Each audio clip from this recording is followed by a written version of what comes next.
Hey y'all, it's Brett and I am back with another weekly video. So today I want to talk to you about wedding favors. This is a question that I think everybody struggles with during their wedding planning is, do I really need to offer wedding favors? If I do, what should I get? And where am I going to put them? So today I just want to talk to you about a couple ideas and just talk to you about wedding favors in general. So first off, I want to say that if you are on a budget, wedding favors is the first thing that I would cut out and not do. I did favors at my wedding. I did a mason jar that had a black label on it, and I wrote their names in calligraphy on all of the glasses. I would say that 90% of them got left at the venue. So people might have used it during the event, but they didn't take it home. And I even had a sign out that said like yours to take home and like all this cute little sayings that I had out. But people just forget, to be honest. They just leave it and they forget. And then the next day they're like, oh yeah, the glass, but it's too late at that point. So if you're on a budget, that's the first thing that I would cut out. Just don't even worry about it.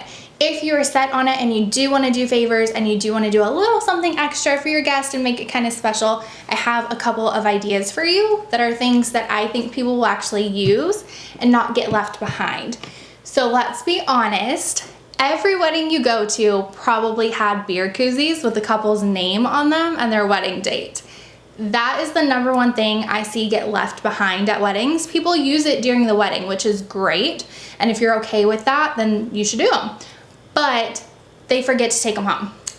Instead, what I see people actually take home is a cup with the couple's name and the wedding date. So they can use the cup during the event, and then at the end of the night, they can have like some water in it to take in the car with them. But I do see people actually taking the cups home with them. Another cute idea that I've seen is doing something that relates to how you have actually met. So a lot of people now are meeting each other online, which is great. We've had a lot of couples meet on Match.com.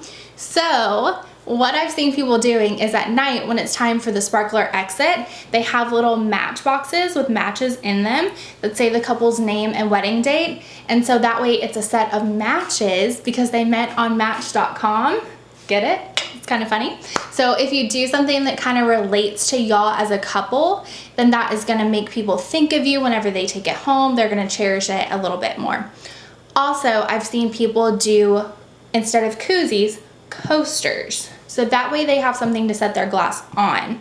You can also put their name on the coaster with their table number. And if it's a nice one, if it's like glass or acrylic, something that they can reuse, that they'll take home because it has their name on it. So these are just a couple of ideas. I have a ton more that I would love to talk over with you, but I don't want to keep you here all day.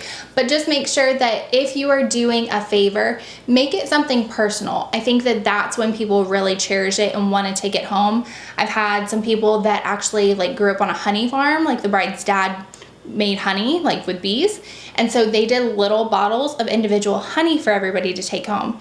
Everybody loved that because it was super personable, it was relatable, everybody knew why it was special because of her, instead of just something generic that people are like, oh, okay, yeah, whatever. So I hope that this gave you a couple things to think about, and I will see y'all next week. Bye, guys.